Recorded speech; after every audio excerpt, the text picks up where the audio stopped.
Hello, this is Dan the Furniture Repairman. Today we have a tutorial on restoring a carved piece of furniture, and we're going to go about it a little bit differently. We're not going to completely strip this piece. What we're going to do is clean off a bunch of the old varnish. You can see how dark it's gotten with denatured alcohol and a few simple tools. And then we're going to coat it with shellac.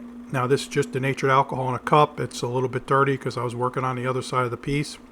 And what I'm going to do is just brush my denatured alcohol on there and let it start to loosen that old varnish. So it depends on what's on there now. So my guess is this is an oil-based varnish that was on there, and it's probably been applied a few times. This is just a nylon bristle brush, and this is what I'm always going to start with.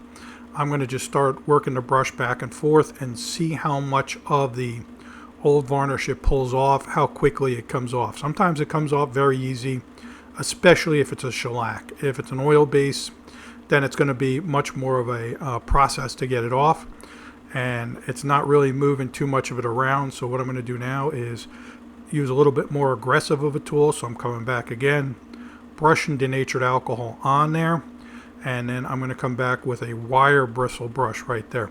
Now a lot of people are a little worried about using a wire brush on wood.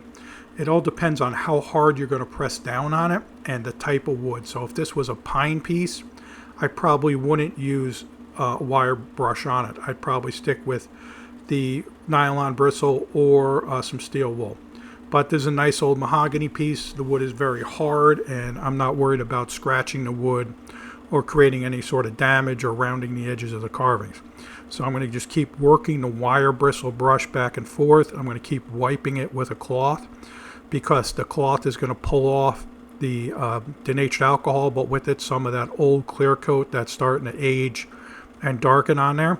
And each time I do it, I'm going to get closer to the wood that's underneath, and you could just start to see now the wood is starting to come out. And what the denatured allows me to do is go slowly and stop when I feel like I'm there. So as opposed to stripping it completely, which will take off all of the old varnish, I want to leave some in there, especially in the grooves.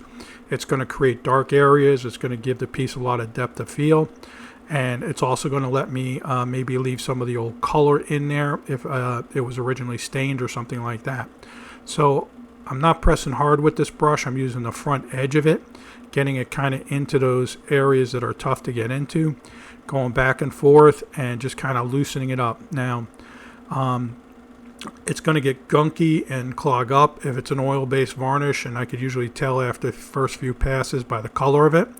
But as I come back with my denatured, I'm starting to see the red come through, and I know I got something special underneath there.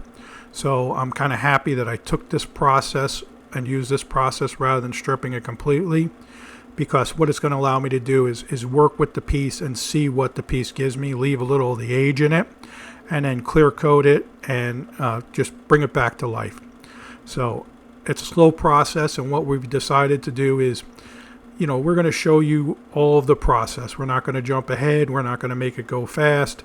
We're going to kind of let you see, and I've done thousands of pieces, and this is the pace I move at. So stripping this entire piece probably, cleaning this piece probably had 4 or 5 hours in it for me. Now the cloth, again, I'm working it back. I'm starting to see that red come through. That's where I want to be. Now, important note for shop safety is the rags, when they dry, they're going to have some of that old varnish in it, and that can combust in the rag on its own. So what I like to do is, as soon as I'm done, I take my rags, I put them in a plastic bag, I put a little water in them, and I seal them, and then I put them outside. Don't leave them in your shop. They can catch fire on their own. As the old varnish dries, when the denatured alcohol evaporates, they can just burst into flames. So please remember to like and subscribe. That helps our videos get promoted. And then hit that bell if you want notifications when we post new ones. So I'm coming in closer here, and I could see that beautiful color that's starting to come out there. And that's what I want to get to. And the piece is going to give me what the piece gives me.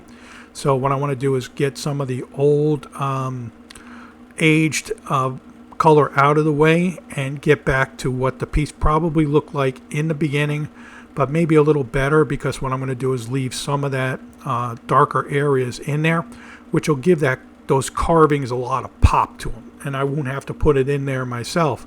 They'll just be in there naturally. So the prep will take a little longer with this process, but the finishing will be faster. And I think in the end, it'll look a lot better. Now here's a close-up, and you can see how gunky the old varnish is right there. It's clogging up, but I can also see that beautiful red underneath. And I'm going to keep working this little square area until I get it to where I'm happy with. Once I'm happy with this, I'm going to work on the whole piece and get it to where it all looks very equal all the way around.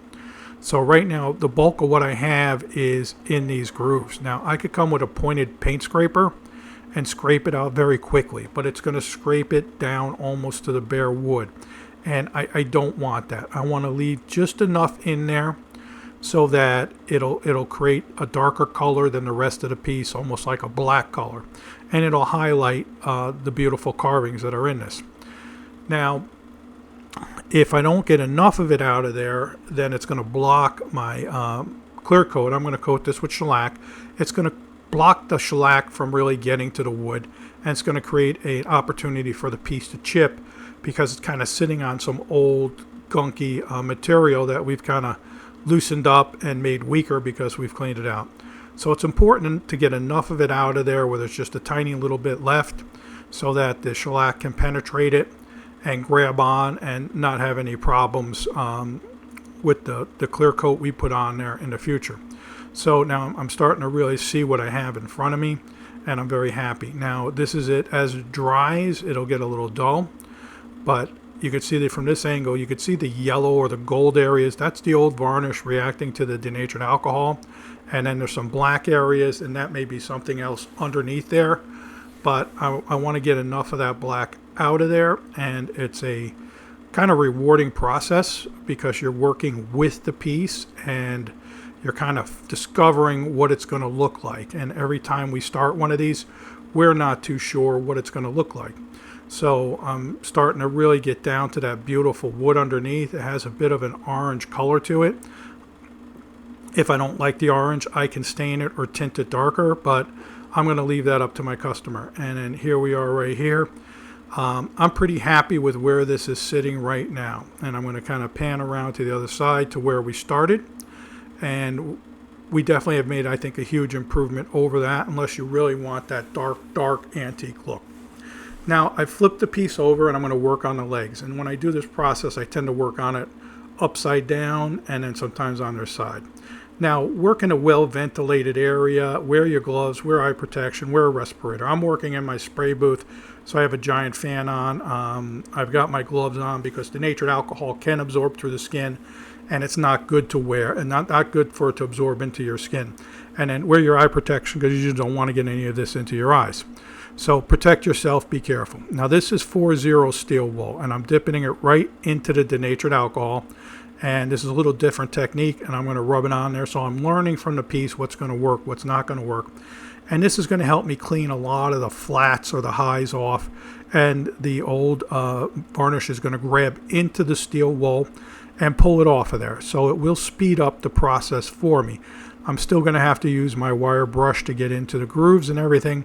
But I think it'll speed up that first part because it'll pull some of that off. So I kind of work with a process of try this first, try something more aggressive next, try another option after that until I feel what's going to work, and then I work my way all the way around the piece. Look in the description below. We have links to refinishing products where you can get them. And now I'm coming back again with my cloth, pulling off the excess, and I pull off some of the denatured, but it's pulling off the old material, which I want to get out of the way. Now back again to my wire brush, same process. I'm just going to keep working it until I pull off enough of it. And this is where I've decided to stop. Right here, I'm very happy with the way this looks right here. Now a few hours later, I have the whole piece stripped down, and it's very dull right now. So what I'm going to do is just brush denatured alcohol on there. This is what it's going to look like when I put a clear coat of shellac on it. So that's going to be the color that it's going to give me. From there, I could decide if I want to stain it or tone it. You could see the black I've left around there. I think it really highlights the carvings. It gives it a beautiful look. There's a high level of orange to it, but I'm okay with that. So now it's time for my clear coat, and this is shellac. Now this is a dewaxed shellac, which is important, and I like to use these handles, and what I do is I tape the handles to the can so they don't fall off. It makes it a little easier. Sometimes they'll pop off, but I find spraying with these gives me a much better spray. So you can see the distance I'm working, how quickly I'm moving. The nice thing about the shellac is it dries very quickly. I can second and third coat it many times within 30 minutes. I don't have to wait for it to completely dry. I just don't want it to run. And then I can let it dry overnight, come back and sand it and move it forward. But I definitely want to get a good layer on there. Now, this is a close-up of what we're looking at right here, and this is beautiful. I think this is what I want. I don't think I want to add color to that. I think I want that wood to be just what it is right there. We'll send some pictures off in a little bit to our customers and let them decide. But I love the black that's in there. Now right here I have a bit of a problem. I didn't get this off of there and I missed it in my cleaning process. So I'm going to have to scrape that off. It's very easy if you use shellac to start. I'm just going to use this paint scraper right here, and I'm going to start pulling off a bunch of that black that's right there and kind of get it loose. And I could see why it didn't come off because it's very thick and stubborn there. After that I'm going to take my fine steel wool, again 4-0 steel wool. I'm going to dip it in my denatured alcohol like you saw. I'm going to come back and start to rub that area and pull the rest of that black off. When I have it where I'm happy with the way it looks, I'm just going to come back. I'm going to recoat with shellac. Now it's going to be a little bit lighter, so I'm going to let it dry for a few minutes and then hit it again to build the shellac back up. But this makes me happy. I'm glad the way this is coming out here. I've got enough dark. This is it completely finished. We got about 5 coats of shellac there. It's dry. A shellac can be shiny. If it's too shiny, rub it with some fine steel wool to knock it down. But this is definitely an improvement. You can see the before on the bottom corner there, and I'm just feeling it. It's nice and smooth. I'm very happy with the way this came out. This is Dan, the Furniture Repairman. Thank you so much for watching. You all have a good day.